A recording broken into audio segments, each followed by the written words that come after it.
Hi guys and welcome back to the YouTube channel of Legal Edge After College All India Bar Examination. The exam to crack your journey from an lawyer to an advocate. ये exam crack करते ही तुम lawyer से advocate बन जाओगे. You can file वकालतनामा, practice in the court. You will be eligible for so many government law officer examinations and other government examinations. Everybody, अभी भी पेपर में 7 दिन बाकी हैं. क्या 7 डेज में मैं इस एग्जाम को क्रैक कर सकती हूँ? बिल्कुल कर सकते हो, कोई रॉकेट साइंस नहीं है. अभी भी तुम इस एग्जाम को क्रैक कर सकते हो. ओपन बुक एग्जाम है. हाँ, मुझे पता है एग्जाम पैटर्न बदल गया है, ठीक है, लेकिन मैं आपको ऐसी शॉर्ट स्ट्रैटेजी दूंगी फॉर नेक्स्ट 7 डेज जिससे कि आपकी पूरी प्रेपरेशन सॉर्टेड है and you will be able to crack this exam in next 7 days itself. Right, तो चलिए हम डिस्कशन करते हैं अराउंड दिस. पहली बात समझ लो, AIB मेयर एक क्वालिफाइंग एग्जामिनेशन है. हमको 45% मार्क्स सिक्योर करना है. If you are a general category student और an OBC category of student and SC ST हो तो 40%, मतलब 45 मार्क्स लाना मेरा ऑब्जेक्टिव होना चाहिए. तो मैं एम अपना 50 मार्क्स का रखती हूँ टू बी सेफर साइड. अब देखो, मुझे पता है कि एग्जाम के सिलेबस के अंदर कम से कम 20 लॉ सब्जेक्ट्स हैं. तो क्या मैं 7 दिन में बैठ के पूरे के पूरे 20 लॉ सब्जेक्ट्स को ऐसे कवर अप करने वाली हूँ? नहीं. हमेशा स्मार्ट वर्क से इस एग्जाम को निकाला जा सकता है, ठीक है. आपको बहुत ज़्यादा रीड करने की ज़रूरत नहीं है. इन टोटल पेपर में 19 सब्जेक्ट्स है, माइनर मिला लोगे तो 20-21 सब्जेक्ट्स है. लेकिन यदि आप प्रीवियस ईयर पेपर्स का एनालिसिस बैठ के करते हैं एवरीबडी, तो मात्र 8 सब्जेक्ट्स है जिनके थ्रू आपका 62% ऑफ द पूरा पेपर बनते आ रहा है पिछले 4-5 सालों से. तो यदि आप इन कोर हैवी सब्जेक्ट्स का भी इन 7 दिन में रिवीजन कर लेते हो, 1 सब्जेक्ट एवरी डे भी रिवाइज किया आपने, ठीक है, तो भी आप बड़े आराम से पेपर को 50 मार्क्स के साथ में क्वालिफाई कर लोगे. बाकी भी जो सब्जेक्ट्स हैं वो भी आपने कहीं ना कहीं पढ़े होंगे, तो वहां से भी हम through bare act answers fetch कर सकते हैं. बट अभी इस आखिरी 7 दिन में मेरा सजेशन बड़ा सिंपल और क्लियर है आपके लिए कि ये 8 सब्जेक्ट्स को उठाओ, इनकी बेयर एक्ट्स को उठाओ, इंडेक्स के थ्रू इसे कवर करो, इन पे फोकस करो, इनके केस लॉस को रिवाइज करो, इनकी डॉक्ट्रिन्स को रिवाइज करो इन लास्ट 7 डेज. डे 1 पे हम कॉन्स्टी पिकअप कर सकते हैं, जहाँ पे हम कॉन्स्टिट्यूशन का डिटेल रिवीजन कर सकते हैं, ठीक है. मैं ये कहूँगी कि कॉन्स्टी के जो केसेस है ना उनको लर्न कर लो, क्योंकि कॉन्स्टी एक ऐसा सब्जेक्ट है जिसके आंसर्स हमेशा बेयर एक्ट में आपको नहीं मिलेंगे. तो इसका बहुत कॉन्क्रीट रिवीजन करना पूरा एक दिन देके बहुत ज़्यादा इंपॉर्टेंट है from the perspective of examination. Then CRPC and BNSS का इंडेक्स पूरा अच्छे से स्टडी कर लो कि मुझे कौन सा आंसर कौन से चैप्टर में मिलने वाला है, ठीक है. हाँ, CRPC और BNSS की सबसे अच्छी बात यह है कि इसके majority of the answers bare act based होते हैं, तो इसके लिए आपको बहुत एनर्जी लगाने की जरूरत नहीं है. लेकिन बैठ के इसके बेयर एक्ट के इंडेक्स को चैप्टर वाइज गो थ्रू करने की कोशिश करो, सो दैट आपको क्वेश्चन देखकर ये समझ में आ जाए कि मुझे इस पर्टिकुलर क्वेश्चन का आंसर कहाँ और कौन से फॉर्मेट में मिलने वाला है, ठीक है, कहाँ और कौन से फॉर्मेट के अंदर हमको मिलने वाला है, सिंपल से फॉर्मेट में. क्लियर.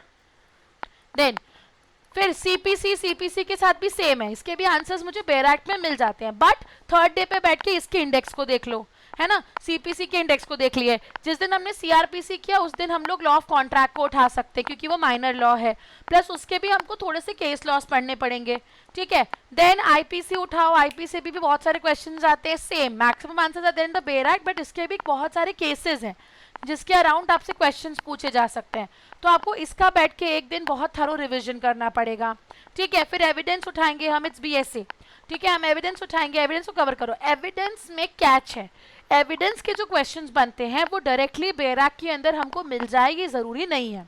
तो हमको एविडेंस को थोड़ा सा डिटेल में गो थ्रू करने की ज़रूरत होती है, ठीक है. प्रीवियस ईयर पेपर एवरीडे हमको एक सॉल्व करना है, तो उससे भी हमें काफ़ी आइडिया मिल जाएगा, ठीक है. देन फैमिली लॉ की सारी बेयर एक्ट्स को कलेक्ट करो, देखो कहाँ कहाँ से क्वेश्चंस आ रहे हैं, उनको अच्छे से कलेक्ट करो, अच्छे से कवर करो उनको. Then specific relief act, torts को पढ़ना पड़ेगा, कोई बेयर एक्ट नहीं है इसकी इसलिए, ठीक है. तो टॉर्च का रिवीजन थरली एक दिन बैठ के करो डिटेल में, उससे सवाल आते हैं और सवाल ईजी होते हैं कैटर करने के लिए, ठीक है. फिर मोटर व्हीकल एक्ट हो गया. तो इस तरीके से यदि आप अपने 7 डेज में इन 8 सब्जेक्ट्स को प्रायोरिटाइज करते हो रिवीजन के फॉर्मेट में, तो ये मान के चलो कि तुम आउट ऑफ 50 45 मार्क्स तो बड़ा इजीली यहाँ से निकाल ही लोगे, ठीक है. बट उसके लिए करना क्या है, बैठ के बेयर एक्ट देखना पड़ेगा, प्रोविजंस देखने पड़ेंगे, कॉन्सेप्ट कवर करना पड़ेगा, उसके बिना हमारा काम नहीं चल सकता, ठीक है, उसके बिना यदि आप ये बोलो कि मैं एग्जाम निकाल लूंगी तो वो पॉसिबल नहीं है। तो आप नेक्स्ट 7 डेज में सबसे पहले इन 8 सब्जेक्ट्स को प्रायोरिटाइज करो। इसके बाद मेरे नेक्स्ट स्टेप क्या होना चाहिए, ठीक है, फर्स्ट और सेकंड डे बैठ के मैं स्ट्रक्चरल कोर देखूंगी, मतलब मैंने थोड़ा सा कॉन्सेप्ट कॉन्स्टी कवर किया, ये कवर किया।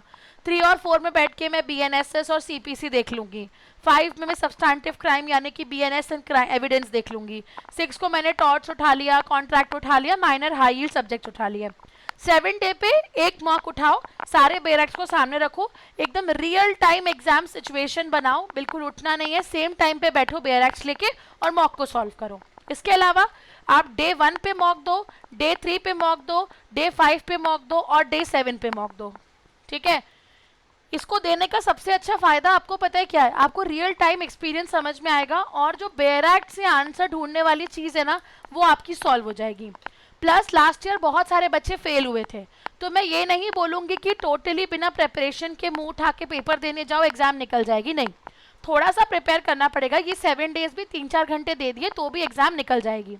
If you are looking forward to get a good mock series around all India bar examination जो अपडेटेड पैटर्न पे हो, ठीक है, तो हमने ऑलरेडी अपना क्रैश कोर्स भी लॉन्च किया हुआ है, प्लस पोर्टल के ऊपर हमारी मॉक टेस्ट सीरीज भी आपको मिल जाएगी। कुछ नहीं करना है, टेस्ट सीरीज के अंदर जाना है एवरीबडी, ठीक है, आपको यहाँ पर AIB पे क्लिक करना है। जैसे ही आप क्लिक करोगे आपको यहाँ पे सारा हमारा पैकेज मिल जाएगा and you will be able to get all the test here. तो क्रैश कोर्स भी है, टेस्ट भी है, मॉक टेस्ट सीरीज भी उसमें प्रोवाइडेड है, सब कुछ आपको अंडर वन रूफ बहुत ही रीजनेबल प्राइस पे मिल जाएगा। तो करना कुछ नहीं है, बस कॉल कर लेना है हमको 6363 पे और सारी प्रॉब्लम तुम्हारी यहाँ पे under one roof on one call solve हो जाएगी एवरीबडी, ठीक है। इसके बाद 3 हैक्स जो आपको पता होना चाहिए बेरैक को रीड करने की। इंडेक्स फर्स्ट रूल, पहले देखो क्वेश्चन इस नेचर का है कि मुझे इंडेक्स में ही प्रोविजन मिल जा रहा है, आंसर मिल जा रहा है, तो मुझे पहले इंडेक्स से ही आंसर निकालने की कोशिश करनी चाहिए। इलस्ट्रेशंस देखो, यदि कोई ऐसा केस जैसा क्वेश्चन आया है, ठीक है, तो समझो कि ये कौन से सेक्शन का हो सकता है, उसका जाके इलस्ट्रेशन देखो। ये कॉन्ट्रैक्ट में बहुत ज़्यादा होता है कि डायरेक्टली जो MCQs है वो इलस्ट्रेशंस पे बन जाते हैं, तो इस प्रोसेस को ट्रस्ट करो, ठीक है। And eliminate and guess very smartly everyone, ठीक है। गेस वर्क कर सकते हो AIB में because there is no negative marking, तो पेपर तो फुल अटेम्प्ट कर आना ही है एग्जाम में, बट स्मार्ट गेस करो और जहां तक हो सके MCQs में एलिमिनेशन मेथड अप्लाई करने की कोशिश करना। Elimination method will help you to get the correct answer everybody, ठीक है। तो हमको ऐसे हवा में तीर मारने वाला गेस नहीं करना है, हमें स्मार्टली एलिमिनेशन मेथड अप्लाई करके गेस वर्क को इनकॉर्पोरेट करना है so that you are able to get to the correct answer everyone, right. So that is the strategy you have to follow to crack All India Bar Examination in next 7 days everyone. Do not forget to follow us on Instagram, YouTube and Telegram everybody. That's it for this specific video. All the best and take care.